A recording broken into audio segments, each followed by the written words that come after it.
So if you guys watch my vlogs, you would know that I recently had a self-tape audition. And I thought it would just be a perfect time just to show you exactly what a self-tape is, how does it work, how do actual auditions work, and how does it relate to each other. So without further ado, let's get started. So first, what is a self-tape? I kind of say a self-tape is similar to a qualifier, like in a tournament. Your manager or yourself, our agent, whomever you have, will find roles that fit your description. So for me, Hispanic or Latino, 16 to 21 years old, that's like my age range. So when my manager finds roles like that, they will submit me. When they submit you, basically they send your headshot and your resume to the casting director for the project, and if they're interested and they're like, you know what, this person looks like they'd be a good fit for the role, they will send back some sides, which is just a part of the script with instructions to do the self-tape. And then your manager, whoever, will send that to you, and then you just do it. Now when you get done with your self-tape, it gets sent in directly to the casting director, and then they'll go on from there. They'll decide whether or not they want to bring you in for an actual read, or they'll just pass up. You see how awesome my background is? Yes, this is awesome for YouTube videos. But when you do a self-tape, this is the exact opposite from what you want. Like a white wall, something solid, maybe neutral. If you don't have a white wall, get like a white sheet and put it against the wall, or a blue sheet, something that's neutral and that's not too distracting, because you kind of want to be selfish in this sense and you want all eyes on you. Now for lighting, you want to have good lighting. I have box lights, I have umbrella lights. I'm using my umbrella light right now, and I'll have them all linked below. But if you don't have any of those lights, that is okay. Natural light is your best light. It's your best friend. So for my lights, I normally point them to the ceiling because I don't want it so harsh on me, and it gives me like a nice balanced feel. You get your lines, right? You're like, what do I wear? Here's the thing. You kind of want to dress similar to the character because you want to make it easy for the casting director to see you be this person. Remember, you are this person, be this person, dress up as this person. Unless the role you're auditioning for is like as a caveman or in the Roman times, you don't dress up like that. If that is the case, you can always play it safe and just wear like a black shirt, a gray shirt, just like a solid tee that's not distracting. Remember, you want all eyes on you. You want no type of distractions. If you have green eyes, wear something that complements your eyes. If you have a specific skin tone, wear something that complements that. Remember, we are trying to look as good as we possibly can. Know your lines. And what ad-lib is, you get the lines and you switch up a few words, like you tweak it up a bit. Because it's kind of insulting in a way, not all the time, but in some ways, it could be insulting to some people because some people will put so much time and effort into this script and you're changing it, and it's kind of like, oh,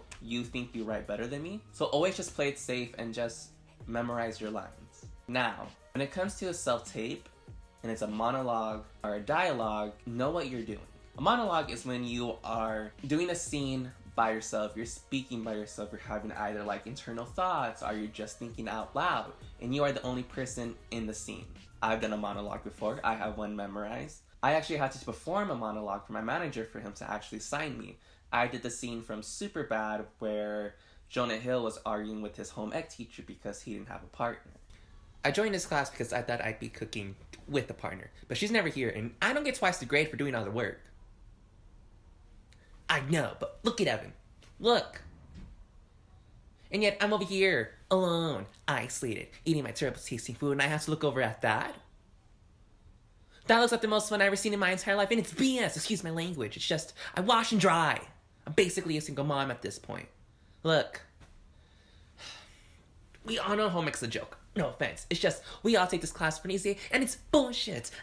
And I don't mean to turn your profession. I really don't, but that's just how I feel. Alright? I don't want to be sitting here alone, cooking this shitty food. I'm sorry. I just don't think I need to know how to make tiramisu. When do I need to know how to make tiramisu? Am I going to be a chef? No. All I'm saying is there are 2 school left, so just give me a fucking break. And I'm sorry for cursing. Now, when you're doing a dialogue, you need someone to read with you. You cannot do your self-tape by yourself because here's the thing. When you're doing your self-tape, when you're doing a dialogue, you're acting at all times. When you're on set, you're acting at all times. Even when you're not speaking, you're acting. That's why you need another person reading with you. Because yes, when you're saying your lines, you're acting. But when the other person is saying their lines, you need to be responding because the camera is on you. You get me? So for example, I have Brianna. What's goody goody? You know what? I'm always here. Exactly. So even if the person's not there with you physically, they can do it over FaceTime or Skype. It doesn't matter as long as someone is reading with you.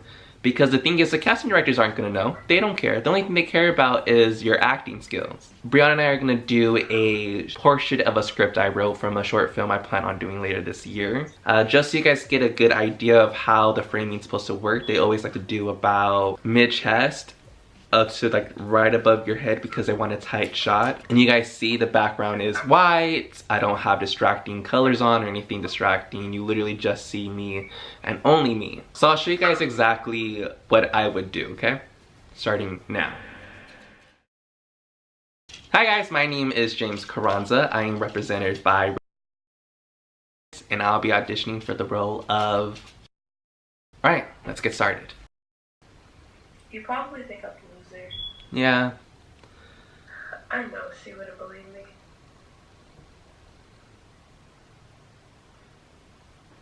I believe you. I mean, yeah, you're a loser, but so am I. I mean, let's be real. I have numbers tattooed on me. Like, who does that?